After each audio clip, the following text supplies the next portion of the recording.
très importante pour nous, surtout dans le combat que nous menons. Alors, les amis, je vais juste essayer, c'est mon opinion. Moi, à chaque fois que je fais un live, c'est pour dire ce que je pense. Cheikh Nahmola Jagana, Khirt, Yugo Amora, Golemo, Jambane. Alhamdulillah. À chaque fois que je fais un live, personnellement, sans inviter, c'est pour donner mon avis. Abou Kamara, merci. Donc, c'est pour donner mon avis. Mon avis, il peut être bon, comme il peut être mauvais. Je n'ai pas le monopole de la vérité. Je n'ai pas le monopole de quoi que ce soit. Je ne me considère pas meilleur que qui que ce soit. Je ne fais la concurrence à personne. Je suis juste moi. Marba Misalmini Mijurmam from Djamintek. Je suis juste le petit Khali Diallo, un citoyen mauritanien qui essaye d'apporter sa voix, hein, qui essaye de parler et de dire ce qu'il pense. Voilà un peu ce que personnellement je pense. Mar, Cherna, Hamaoula, partagez le live s'il vous plaît. Donc, aujourd'hui, j'ai vu une information sur Facebook, soi-disant, je vais essayer de partir de ce postulat-là. Amadou Diallo, partagez le live s'il vous plaît. Donc, ce matin, j'ai vu une information en arabe, soi-disant que Maître Eid, qui est un ami à nous, qui est un camarade, un frère avec qui nous, on se soutient mutuellement, Maître Eid, qui est un député au Parlement, mais qui est également un avocat qui est connu pour se mobiliser pour les droits humains en Mauritanie. Je ne suis pas en train de faire sa promotion elle est déjà faite. Donc, mais je suis juste en train de dire que ce matin, j'ai vu une information que certains amis ont partagée avec moi, soit disant, vous voyez, Maître Eid, il est en train de vouloir faire l'ombre à Biram, de faire l'ombre à tel ou tel. Et ça, il faut que les gens le comprennent. Déjà, est-ce que le fait que Maître Eid, Mohamed Mbarak, nous annonce sa candidature, est-ce que c'est une surprise? Moi, je pense que non, parce qu'il l'a déjà dit. Et ça, on ne nous apporte rien de nouveau. Maintenant, il faut contextualiser. Je ne viens pas pour défendre l'Eid. Non, j'utilise l'information sur l'Eid pour pouvoir rebondir sur un truc qui est très important et sur lequel il faut qu'on anticipe dès à présent. Vous savez, dans les semaines dernières ou les mois derniers, il y a eu des campagnes du pouvoir. Hein, je parle du système. Moi, je parle toujours du côté pouvoir, côté système. Le système était tapis dans l'ombre. On a essayé de faire une campagne de diabolisation contre Kadjat Malik Diallo. Ensuite, là maintenant, on vient avec une nouvelle stratégie de vouloir faire une campagne contre Maître Eid, contre tous les gens qui s'opposent au système. On essaye de nous dire. Et ça ne date pas d'aujourd'hui. Quand on revient un peu en arrière, il y a quelques temps, il y a quelques années, le système mauritanien a voulu nous vendre que Ibrahim Mokhtar Sarr étant corrompu, qu'on lui a donné une maison, qu'on lui a donné une voiture, qu'il ne représente pas les opprimés. Et ça, on sait tous que c'est faux, parce qu'aujourd'hui, nous tous, on sait qu'Ibrahim Mokhtar Sarr, il vit dans le loyer, par exemple. Donc, jusqu'à l'heure où je parle, l'homme n'a jamais eu une maison qui lui appartient. C'est une vérité très claire. Donc, il faut que ça s'arrête. Il faut qu'à chaque fois que les opprimés veulent se retrouver contre le système, et qu'il y a peut-être un ou deux personnes qui essaient de sortir de l'ombre. Biram aussi a connu la même chose. Tu as parfaitement raison, Amadou. Donc, il y a cette diabolisation qu'on essaie de mettre à chaque fois sur ceux qui essayent de dire non à leur manière, à leur façon. On peut ne pas être d'accord. Il faut que ça soit très clair. On peut ne pas être d'accord, on peut ne pas être ensemble, mais on doit se respecter mutuellement. Et on doit surtout éviter que les systèmes mauritaniens nous montent les uns contre les autres.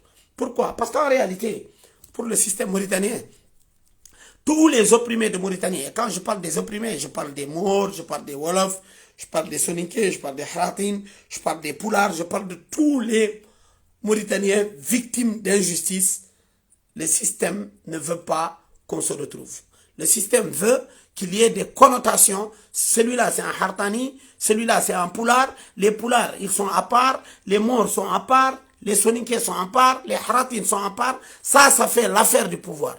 Par contre, le pouvoir mauritanien, il a peur de la rencontre entre les Poulars, les Wolofs, les Soninké, les Haratin, tous les Mauritaniens, quand ils vont se retrouver autour de l'idéal de justice, de paix, de vivre ensemble, de vérité, de réconciliation, là, le pouvoir, il sort toutes ses armes. Le pouvoir va sortir ses blogueurs, le pouvoir va sortir ses journalistes, le pouvoir va sortir même des fausses informations où il va accuser. Et nous, malheureusement, nous, la masse, nous ne prêtons jamais attention à analyser ce qui se dit. Dès que le système commence sa campagne, en disant, oui, Maître Id, c'est un homme dangereux, il est ceci, il est cela, l'opinion commence à y croire. À un moment donné, il faut que ça s'arrête. Il faut que nous, l'opinion victime des injustices en Mauritanie, qu'on puisse des fois avoir un esprit critique. Qu'on n'accepte pas tout ce qu'on nous dit. Que quand on nous dit, oui, non, Ablaïba, Khali Diallo, ça c'est les gens du système, c'est les gens de l'État. Non, à un moment donné, il faut que nous, on accepte de réfléchir sur les informations que nous recevons contre les nôtres. Et c'est très important. Parce que le système profite de certains parmi nous, parce qu'il y a aussi des gens qui sont issus de nos communautés, issus de nos terroirs, qui sont avec le système et qui combattent contre nous, contre d'autres personnes qui ne sont pas d'accord avec le modèle du système politique mauritanien. Et ça, c'est quelque chose d'important. Je donne juste à titre d'exemple.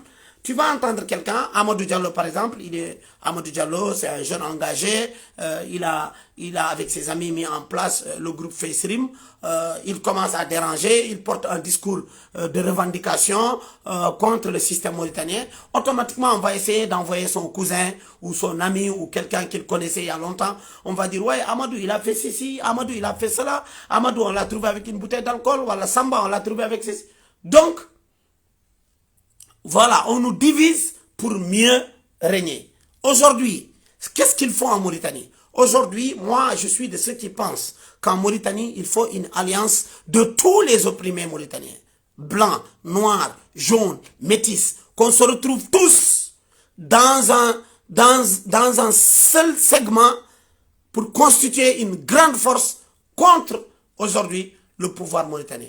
Et ça, c'est véritablement important. Il ne faut pas qu'on accepte que les gens continuent à nous diviser avec leurs tribus, avec les communautés. Toi, en cas Toro, tu es le meilleur, en cas Hardane, en cas Djolf, en cas Tchabad, en cas... Il faut que ça s'arrête. Il faut que les gens arrêtent de nous diviser. Parce que, à chaque fois, remarquez, à chaque fois qu'on va vers des élections, des échéances électorales, le système commence. On envoie des ballons d'essai. On fait un petit article. Non, Cheikhna Ali Diagana, il est à la solde de Israël. Il est ceci, il est cela. Et hop, les gens commencent à croire. Il paraît. Et au finish, tous les il paraît sont faux. Donc, moi, je voudrais dire aux nôtres, il ne faut pas accepter qu'on nous manipule contre les nôtres. Et ça, malheureusement, je dis bien malheureusement, il y a des gens ici de nos rangs, de nos communautés, qu'on instrumentalise contre nous. Et on doit le refuser.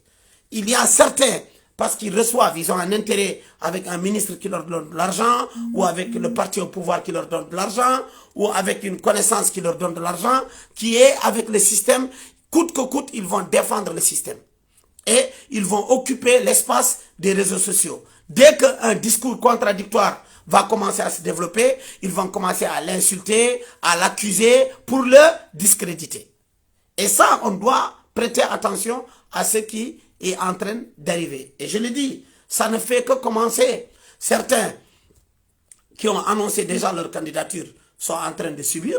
Mais moi, je vous dis, ils vont encore subir davantage. Parce que la machine étatique est très puissante. Elle sera utilisée. Elle sera utilisée uniquement pour nous diviser davantage. Uniquement pour nous monter les uns contre les autres.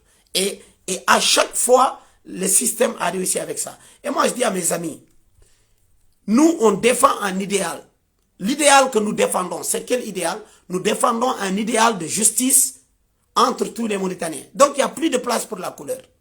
Quand je dis, moi, je combats pour l'égalité, la justice entre tous les Mauritaniens, ça veut dire tout simplement que je ne combats pas pour les Halpulars ou pour les Wolofs, ou je ne combats pas pour les Haratin contre les morts. Non, je combats pour l'ensemble des êtres humains vivant sur le territoire mauritanien, pour que la loi soit unique pour tout le monde.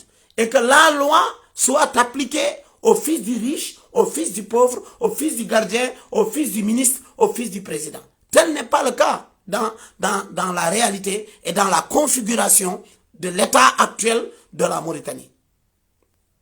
Il faut qu'on reste focus, il faut qu'on reste concentré sur les injustices qui existent, concentré sur les problèmes d'inondation qu'il y a, les familles qui sont totalement abandonnées par l'État mauritanien. Il faut qu'on se concentre sur des choses comme ça et qu'on refuse d'être entraîné dans des sujets à détail. Les sujets à détail, ça nous écarte de notre combat et ça risque de nous faire dépenser énormément d'énergie. Et quand on dépense beaucoup d'énergie dans quelque chose de pas important, eh ben, on s'éloigne de ce qui est important. Et en s'éloignant de ce qui est important, on s'éloigne de notre objectif. Notre objectif, c'est qu'il y ait une Mauritanie juste, qu'il y ait une Mauritanie où tous les citoyens sont traités sur le même pied d'égalité et qu'au niveau de nos tribunaux, qu'au niveau de la justice mauritanienne, qu'il n'y ait aucun favoritisme et que tous les Mauritaniens soient traités de la même façon. Ce qui n'est pas encore le cas. Parce que quand tu es le fils d'un général et où tu es le fils d'un ministre et que tu es un fils d'une vendeuse de couscous, vous n'avez pas les mêmes chances devant la loi mauritanienne. Et ça, c'est une réalité. Il ne faut pas qu'on cherche à la nier ou à faire semblant que tout va bien en Mauritanie pendant que tout va très mal. Et ça, je m'adresse aux jeunes. Personnellement, je le dis et je le répète, nous n'avons jamais accepté de porter un combat communautaire identifiant une communauté pour lutter contre elle. Jamais. Par contre, nous avons des idéaux, nous avons des visions. Elles peuvent être en contradiction avec ceux qui ont des visions tribales, des visions régionalistes, des visions communautaristes. Mais nous, on défend notre position. Nous, on défend qu'il y a possibilité d'une Mauritanie plurielle. Qu'il y a possibilité d'une Mauritanie où le Maure est le frère du Peul. Où le Peul n'a pas un discours ni contre le Haratin, ni contre le Wolof. Et c'est des choses qu'on doit être en mesure de défendre, de les dire. Mais malheureusement, l'État mauritanien essaie toujours de nous classer comme des Aoulachim le Haratin, Wallah Aoulachim le Wolof, Wallah Aoulachim le Soninké, Lachimin. C'est ça qui est le problème. Alors que véritablement, nous, on veut nous retrouver ensemble. On veut vivre ensemble. On veut occuper le même espace. Mais dans cet espace-là, que chacun, sa culture, son identité soit valorisée, soit respectée. Et à partir de maintenant, on va essayer de monter Biram contre Samba Cham, utiliser Samba Cham contre Ibrahim Mokhtar Sarr, Ibrahim Mokhtar Sarr contre Kadjata, Kadjata contre Khalid Diallo contre Maître Eid. Il ne faut pas qu'on accepte ça. Ablaye, oui, j'ai besoin de ça. J'ai vraiment besoin de ça, sinon mon climatiseur Kotafio. Donc, la jeunesse mauritanienne doit prêter attention à cette situation-là. Et cette situation-là, elle ne fait que commencer. Vous avez vu, il y a des petits ballons d'essai que les gens lancent. Aujourd'hui, on nous a amené l'information que oui, Maître Eid aurait rencontré le Premier ministre, aurait rencontré un ancien ministre, c'est-à-dire Maham, etc. Alors que cette information, nous qui sommes proches de l'Eid, on est capable de dire qu'elle est fausse. Parce qu'elle est fausse. Et parce que l'Eid, il ne peut pas nous dire des choses qui sont... il nous dit en haut des choses et il fait en bas d'autres choses. Ce n'est pas vrai. Ce n'est pas l'homme. Donc, il faut que ça soit valable pour tous les autres. Et il faut que Biram, Da, Abeid, l'Eid, un autre, il faut qu'ils comprennent aussi que c'est important. Hein? Je ne dis pas de vous retrouver. Je ne vous dis pas soyez ensemble. Soyez où vous voulez. Mais je vous dis tout simplement, il ne faut pas que l'utilisation de la machine du système mauritanien nous utilise les uns contre les autres. On peut ne pas être d'accord sur la manière de combattre, sur les positions politiques. Ça, c'est d'ailleurs ça la démocratie. Mais on se doit d'éviter d'être montés les uns contre les autres. Et ça pour les futures échéances électorales, c'est véritablement important. Nous avons besoin d'un sursaut nouveau, nous avons besoin d'une alliance nouvelle, hein, et nous devons aller de l'avant, combattre notre ennemi en commun. Il est très clair, c'est celui qui prône les injustices, c'est celui qui favorise les uns contre les autres, et ça, c'est l'actuel pouvoir mauritanien. À qui ne veut l'entendre, c'est une réalité. Maintenant, on sait qu'il y a d'autres qui sont à côté de nous, certains sont des voisins, d'autres sont des parents lointains, d'autres sont peut-être issus du même terroir, qui vont défendre le pouvoir parce qu'il y a leur intérêt ou l'intérêt de leur famille. Très souvent, chez les jeunes Mauritaniens, hein, je ne dis pas tous, mais très souvent, la plupart de ceux qui défendent le pouvoir, qui sont avec le pouvoir, c'est parce qu'il y a un intérêt familial, parce qu'il y a un intérêt communautaire, parce qu'il y a un intérêt ou un truc qui leur appartient à eux, et ils ne veulent pas que la donne change. Et la donne, elle doit changer. Nous, on veut que la donne change. Cette donne, c'est une donne de Mauritanie plurielle, c'est une donne de vivre ensemble, c'est une donne de justice, c'est une donne d'égalité. Mais eux, là-bas, avec le pouvoir, ils veulent défendre la théorie de chacun, avec le système, chacun y retrouve son compte. Et on ne peut pas continuer à vouloir construire un État sur cette base. Et il faut que ça s'arrête. C'est maintenant ou jamais. C'est aux prochaines élections qu'on doit se mobiliser. C'est maintenant. C'est aux prochaines. Nous, en réalité, il faut qu'on comprenne. Nous, les jeunes, on ne travaille pas aujourd'hui. Moi, je considère que nous ne combattons pas pour nous, mais nous combattons pour les générations qui arrivent derrière. Mes enfants, vos enfants, les enfants des autres. Parce que, quoi qu'on puisse dire, nous avons été cette génération presque sacrifiée à 70%.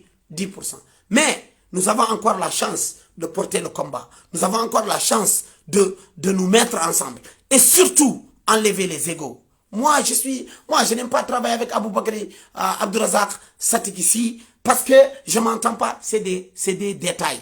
Il faut qu'on laisse les détails, les égos, là-bas dans la corbeille. Et qu'à un moment donné, qu'on sache qu'on doit, c'est une question de survie. C'est une question de survie véritable de quoi? D'une génération future qui va arriver. Et ça, tout ça dépendra du fait d'abandonner nos égos. Il faut qu'on abandonne nos égos. Il faut qu'on arrête d'aller dans l'intérêt familial et aller dans l'intérêt général. Et l'intérêt général ici, c'est pas mon intérêt. C'est pas l'intérêt de Bijou, ni de Sambambare. Non, l'intérêt ici, c'est l'intérêt des générations futures. Président Hamza, au Khertbik, merci de regarder le live. Donc, il faut qu'on refuse qu'on soit monté communauté contre communauté, couleur contre couleur, tribu contre tribu. Non, il faut veiller à porter un combat de justice. Quand on parle de justice, quand on parle de droits humains, on ne peut plus parler de couleur. On ne peut plus parler, on ne peut pas dire, moi, je ne défends que mes parents. Moi, je ne défends que les Halpolars. Moi, je ne défends que les Bilan. Moi, je ne défends que les Haratin. Non. Je ne dis pas que chacun ne doit